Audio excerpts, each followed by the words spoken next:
Hoje é dia de estreia aqui no Jornal da IPTV, a série Destino Copa. Durante 2 semanas, os nossos repórteres vão viajar pelos países que ficarão hospedados na área de cobertura da IPTV no período da Copa do Mundo. Nesta semana, você vai com a gente para Portugal. Caio Maciel já está chegando aqui no estúdio para conversar com a gente. Tudo bem, Caio? Tudo bem, Marcelo. Boa tarde. Antes de falar sobre a série, vamos ver então os compromissos da seleção portuguesa durante a competição? Olha, Marcelo, a gente pode falar que eles pegaram um grupo bem complicado. Portugal não vai ter vida mole nessa Copa do Mundo, né? E como não é cabeça de chave, acabou caindo nesse grupo complicado. E de cara, na estreia, uma pedreira, olha só.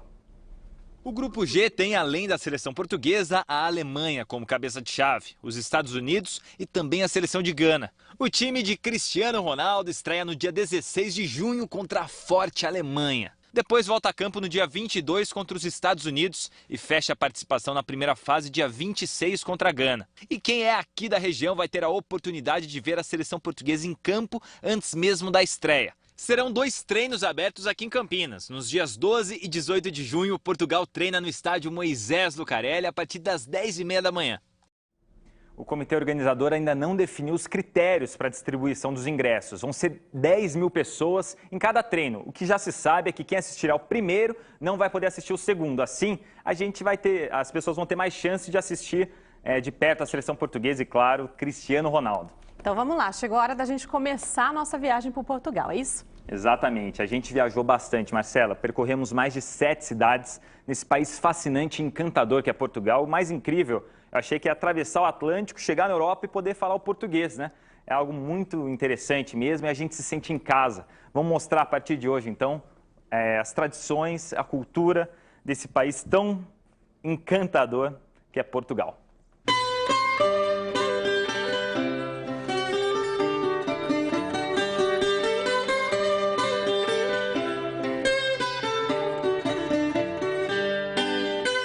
A ponte 25 de abril em Lisboa é o símbolo da luta de toda uma nação.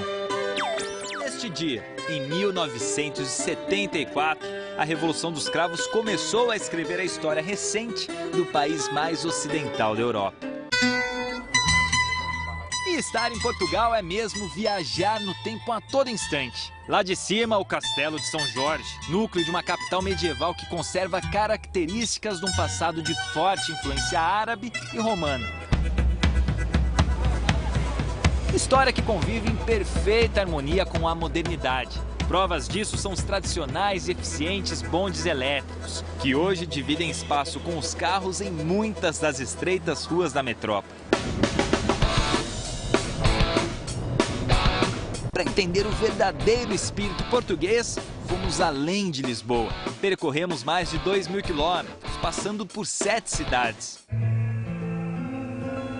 Nos encontramos com a crença de um povo que apresentou o catolicismo aos brasileiros. Pessoas que respiram religião e transformaram a pequena cidade em um dos principais santuários marianos do mundo.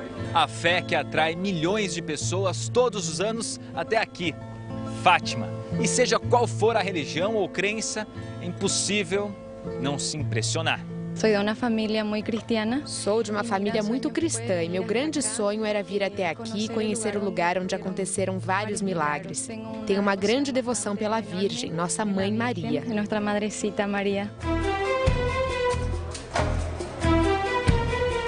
Da doutrina religiosa ao mais moderno estudo da ciência, a Universidade de Coimbra é uma das mais antigas em atividade no mundo. Prestígio e tradição que agasalham os ombros de estudantes orgulhosos. As capas pretas dão tom da vida acadêmica e já foram usadas por mestres da literatura como Luís de Camões e Eça de Queiroz.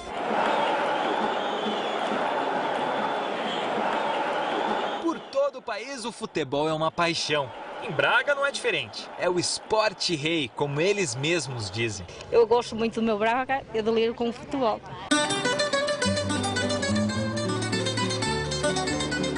Nos encontramos também com ela, que deu origem ao nome do país, a cidade do Porto. O Douro corta a cidade como uma faca. Atravessa também a memória, que é símbolo de orgulho. As águas parecem brilhar sobre a ponte Dom Luís I. Às margens do Rio Douro, o vinho mais famoso do mundo, o do Porto. Vinho do Porto é um milagre quase da natureza, porque vem de um vale que foi construído pela mão humana, onde se pode plantar e daí obter um produto absolutamente excepcional. A fermentação é interrompida, assim fica doce e com teor alcoólico maior do que um vinho de mesa. Deve ser apreciado sempre antes ou depois das refeições. O vinho do Porto mais refinado vem para esses grandes tonéis após a colheita, onde fica durante 2 anos até ser avaliado se ele pode se tornar um vintage, um vinho de elite. Só então vai para a garrafa, onde se inicia a viagem de envelhecimento. Pode durar 10, 20, 50 ou mais de 100 anos. Um universo de sabores e aromas. Difícil acreditar que tudo isso cabe dentro de uma garrafa. A tradição de Portugal segue quando se põe à mesa. O mar é a principal inspiração para a culinária portuguesa. E o bacalhau é símbolo dessa gastronomia. Eles garantem que existem mais de 365 tipos diferentes de receitas. Dá para comer uma por dia durante um ano inteirinho. Os nossos antepassados, quando descobriram os caminhos marítimos, não é? Aproveitavam porque era um alimento, o bacalhau era salgado, não deteriorava, depois tinham tempo para pôr de molho, não é? E tinham sempre a alimentação adequada. Agora, escolha uma sobremesa, fácil de se perder numa variedade que parece infinita. Entre tantas, ele se destaca, o mundialmente conhecido pastel de nata. Ficou confuso? Que tal chamá-lo então de pastel de Belém? A iguaria pode ser encontrada por todo o país, mas com este nome só se come aqui, nessa histórica confeitaria da capital. O Miguel estava explicando que eles mantêm uma tradição desde 1837, que é esta aqui, ó. Por aqui ninguém passa, a Oficina do Segredo. Só 4 pessoas podem entrar aqui, é isso? Isto é o local onde são fabricados os pastéis de Belém, a origem deles, a massa e o creme. Portanto, apenas os mestres do segredo podem entrar e mais ninguém entra enquanto eles estão a trabalhar. Um tesouro tão bem guardado que nem quem trabalha ali do lado sabe revelar. Você sabe o segredo do pastel de Belém? Só os mestres é que sabem. Não sei, é mesmo segredo. Com os ingredientes já misturados, mais gente põe a mão na massa, literalmente. A única máquina usada é a que coloca o creme. Até no forno, o olhar humano é indispensável. O resultado é uma maravilha gastronômica. São mais de 20 mil unidades produzidas e vendidas diariamente. Esta voz que me atravessa, sem que eu queira, sem que eu peça. Portugal respira história e cultura. O fado ecoa pelas ruas e vielas da capital. Uma trilha sonora que arranha a superfície da alma portuguesa e retrata o cotidiano de seu povo. Que me faz cantar assim.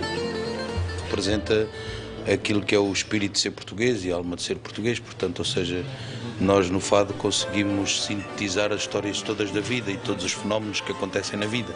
Desde ontem que te não vejo, o meu pobre coração não descansa um só momento. O canto é triste. Sabes lá quanto desejo. O que é facto é que é uma canção muito vivida por nós, porque tem muito a ver connosco, tem muito a ver com a nossa sensibilidade, principalmente.